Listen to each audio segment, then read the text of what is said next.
when they won't pick up the phone or they won't communicate with you, and there is no transparency in repairs or cost or where did this come from, that's when you have an issue.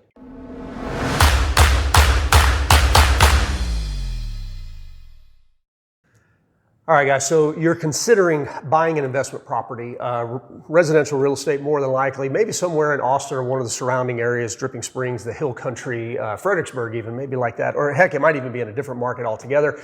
You found the right video and the right YouTube channel. Guys, Chris Peshek, broker associate at Peshek Properties and the Dripping Springs home team here, and I'm talking to Miss Jody Clear of I Love Vacations, property management company professionals. Thank you. God, I'm trying to come up with unique and interesting ways just to see the expression on your face. But guys, what we're doing in this series, and this is going to be a long series, we're diving into trying to get down really deep on short-term investment properties and give you the knowledge that, hey, if you're going to buy an investment property, what do you want to do with it? Do you want it to be a short-term property? You want it to be a long-term? And that's kind of where we're kicking this video off. We talked before just a little bit about, hey, short-term rentals. We've seen a lot of headlines lately, good, bad, they're going to crash the market and all that other stuff. We kind of debunked those myths. But right now, what we're going to jump into is you've decided you're buying something. You're going to buy a residential property, but do you want to do a short-term rental with it, or do you want to do long-term traditional, 12-month, 18-month type rentals? So, Jody, you said you've got some pros and cons here, and I can add some context with values and things. But jump into it. If somebody came to you and said, Jody, you've got a ton of experience here because you have long-term rental properties as well. I do. Yeah. Okay, so start laying it out for us. I think the first question you need to ask yourself is, how hands-on do you want to be? But before that, let's go into regulations. Regulations differ in every single city and county, and so you need to know, and neighborhood. I was going to go there. So you need to know what your local regulations and rules are. Does it require you getting a permit? Does it require you getting a health and safety check? So, really look into that. You can do that yourself by calling the city, or you can do it by checking with property managers, local managers in town that will tell you. So once you've determined whether you can do a short-term rental, the next thing is to know any HOA restrictions. Look at your CC&Rs. A lot of times, I know myself as a professional, Chris is a professional. We both will tell you need to contact an attorney. But we can give you some guidance and say, yeah, this clearly does or does not allow short-term rentals. And for the most part, the HOA guidelines are fairly straightforward. I mean, if you or I get a set of CCRs that we can look at, we know pretty much where to go look, and it spells it out, for the most part, whether or not you can do it. So it's not difficult. The more modern day developments, way easier. What the problem is if the CC&Rs were written in the 80s or the 90s before short-term rentals even existed, there's not going to be mention of them. Right. And a common misconception of CC&Rs is that it says no business can be held in the property, especially residential use only in the state of Texas. The Texas Supreme Court has already said that that does not apply to short-term rentals. Same as it would not apply to a daycare or you working from home, those types of things. So those are the first two biggies. Once you've decided that, then you need to go through and decide, what is the need in that area? Mm-hmm. Does this area need more short-term rentals? Does this area need more long-term rentals? And really, get a sense of the market and what's going on for that as well. Now, with a long-term rental, traditionally, you're not going to cover any of what we call the operating expenses. Correct. So no electric bills, no hot tub or pool cleaning bills. You're not going to be responsible for the landscaping, cable, internet, no furnishings in the house, and your homeowner's insurance is going to be different. You're going to have a landlord policy with no furnishings. So those are positives, right? Yep. You don't Less have to money carry out that. of pocket. That's right. Correct. So that's a positive, and you have consistent income. You know what it's going to be. Absolutely. Yeah, you sign the lease. It's a 12-month lease. This is what you're getting every month. You can plan on it. Right. So those are all positives to having a long-term rental. You've got guaranteed income. You don't have any overhead expenses, and you don't really are hands off for 12 months. Yeah. You know, you don't have too much going on day in and day out. Unless the water pipe breaks or whatever, but that's the same for both. You're going to have to deal with it. Correct, So, yeah. correct. So those are the positives. Let's go through the negatives of the long term, or the cons, I guess you would say. Yeah. One is no personal use. So maybe if you bought this as a second home and you wanted to use it, you know, for the weekend or for friends and family, you can't do that. Second of all, you really don't have eyes on that property for 12 months. It's one of the biggest things that I try to explain to people with long-term rentals versus short-term, because some people are still scared, you know, because you hear horror stories, right? Oh, I'm going to have a bunch of college kids come in and wreck the place and all this other stuff. That can happen with a long-term rental too, but you won't know it for 12 months or 8 months or 10 months. But with a short-term rental, you'll know it in a couple of days. Absolutely. And it can be addressed immediately. Yeah, absolutely. Sometimes, you know, in the past, and I've been long-term renting for 20 years, and I've had great tenants, and I've had some horror stories. I mean, you know, the dog ate through the hole because you left him home too long, and he really wanted to get out, so he ate through the door. Or one little leak that was just a slow little drip, but no, the renter didn't want anybody in there, so they never reported it. And that leak that could have been fixed with $25 turned into $2,500 because now it ate the drywall and everything underneath the second floor. You know, so you do have some of those maintenance issues. And, you know, the rent that you're collecting is going to be about 40% less than what you could get with a short-term rental. So you don't have the expenses, and you have, you know, consistent income, but it's 40% less of what you could have gotten. And sometimes you're barely making your mortgage if you've taken out a property on a long term. And so there's not a lot of wiggle room for when they move out and you discover you have to replace all the carpet, you've got to repaint the whole place, you know, there's all of this damage. So that's the long term. So let's talk short term. Okay. So I'm going to put you on the spot. Oh. What do you think some of the advantages of short-term rentals are? Advantages of short-term rentals. Well, and you mentioned one while ago as a con of the long term. If I want to block out time and go spend some time, I mean, my two properties are in Colorado. I should say our two properties are in Colorado. Get in trouble for saying that. So if we want to block out some time and go spend some time in the mountains, okay, block out some time and go spend time in the mountains. And then not only that, but when we're done, we can just pay the cleaner to go take care of it for us, and we don't have to worry about cleaning when we're done. That's one of the huge benefits. You mentioned another one. You do have the ability to get more money per month on average. Not going to necessarily bank on that, but as long as you're making your nut and you can continue to put additional money aside, that's definitely a good thing.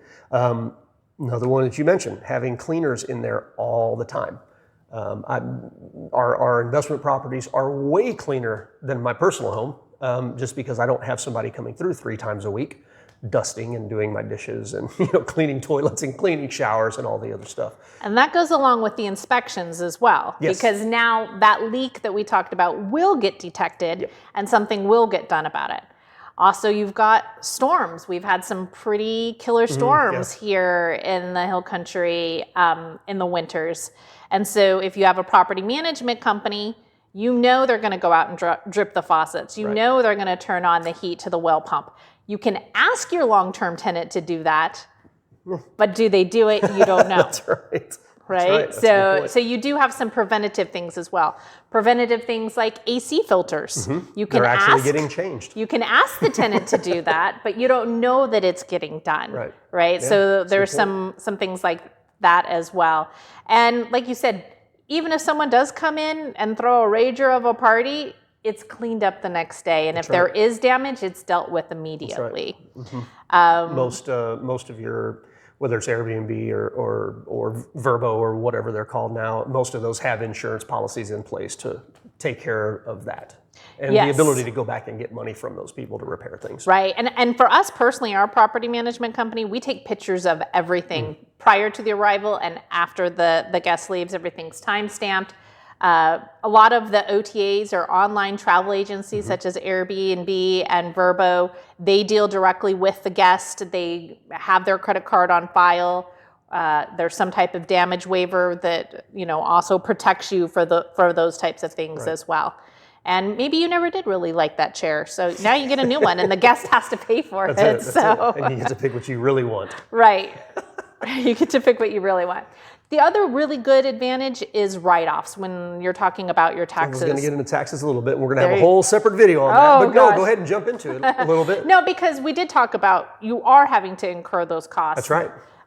The electric, the internet, but now all of those things are write-offs. That's right. So that is great that you're able to write those things off. Recoup a little bit of that money. Recoup your costs as well. Enjoy your home.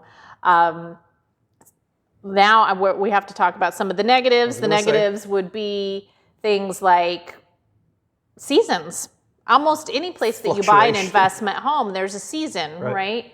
Here in the Hill Country, January 2nd to February 15th is dead. I mean, there's a possibility you may not rent your home at all during that time. But then you've got the summer months, if you've got a swimming pool, that, it's gangbuster. So it's inconsistent income. It's more income, but it's inconsistent income. So that could be wise with it. Right. So yeah, you've got to be able to, if it comes in 1 month, you got to be able to take it and set it aside so that if you don't have enough money to pay your mortgage the next month, oh, there it is. That's right. I already made it. Yeah. So the only elephant in the room now is property managers. Property managers. And so that can be a positive or a negative when it comes to short-term rental or even long-term rental as far as that is concerned. We don't do long-term rentals. We don't do long-term rentals, so I have no skin in the game there. But I will tell you, if you don't find a good property manager, that could be a lot of time and energy that you are spending making sure that they're doing their job. That's right. And I might have some experience in that realm. No one's perfect. I will tell you, nobody's perfect. And you're right. It's, a lot of times people will get into something and say, hey, I'm hiring a property manager so I don't have to deal with this. And that's not really the case. But that, again, that's short-term and long-term. There's still things you're going to have to deal with. But you're right, hiring the right property manager and making sure that they continue to be the right property manager is an important thing. Because, growth happens and whether or not they can scale and things like that, those are legitimate concerns. Communication is key. Communication 100%. And transparency. As long as you have those two things with the property manager that you go with, then you're golden because you can always figure it out. When they won't pick up the phone or they won't communicate with you and there is no transparency in repairs or cost or where did this come from, that's when you have an issue. But as long as you have open communication and they are receptive to listening to your feedback, that's great. There's tons of personalities out there. We actually have what we call 5 love languages of owners, which we can probably even have a whole nother video about. But some people are really concerned about revenue. Some people are like, hey, I just want you to take care of my place. And others are like, did I get good reviews? Do people love it as much as I do? So, there's lots of different personalities out there, but finding a property manager that matches what you're looking for, it takes a little digging, and you're gonna have to search for it, and then you're gonna have to keep them on their toes a little bit. And let them know what your expectations are as a homeowner. Yeah, I mean, and that's got to go both ways. But again, short term or long term, you have to have certain expectations that are reasonable as an owner. And then the property management company has to also have expectations and things that are reasonable. Because like you said, nobody's perfect. And that's fine. All right, any other pros or cons that you can think of? I think, and this kind of leads to another video that we've already talked about, is you have to just be patient with the market. It's real estate. It's an investment. The stock market is not always up, and the stock market is not always down. Buying a home as an investment property is the same way. It's never going to be, unicorns and rainbows all the time. Well, and you mentioned it in the previous video that there is fluctuation, and if you went and bought $500,000 worth of stock, you wouldn't see the market start to turn down and go, oh shit, I'm going to sell it all. That's not how investment properties work either. Like if the market will go down, okay, weather the storm, okay, it'll come back. These things are cyclical. And that's exactly what you were talking about in the last video too. So yeah, and at the end of the day, this is an equity play. Yep. It is an absolute real estate equity play because regardless of what happens, if you do long or short-term rental, you've got a piece of property that is either generational wealth that you can hand down to your kids, or you can turn around and flip it in a 1031 exchange and just keep improving over the years. But at the end of the day, it's still an equity play, and that's where you're going to make the most money. Well, and I'll go off on a little bit of a real estate tangent on that too. Even if, and I'll let you know, and we're going to do an entire video about like looking at the numbers and analyzing property. We'll probably do multiple videos on that actually, or maybe I will.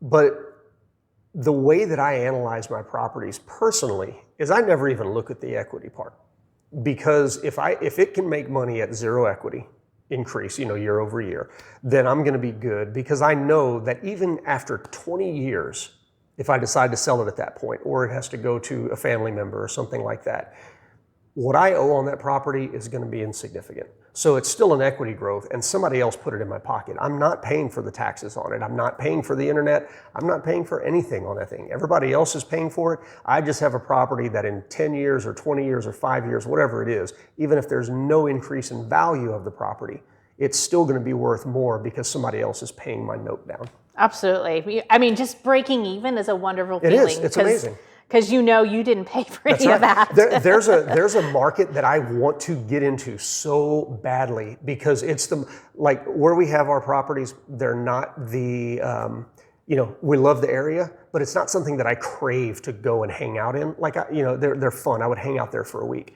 But if I can get into this other market and find a way for it to break even, that's all I want, because I would go there for a month at a time and just hang out and chill. And so, that's the thing. If it breaks even, that's a good feeling.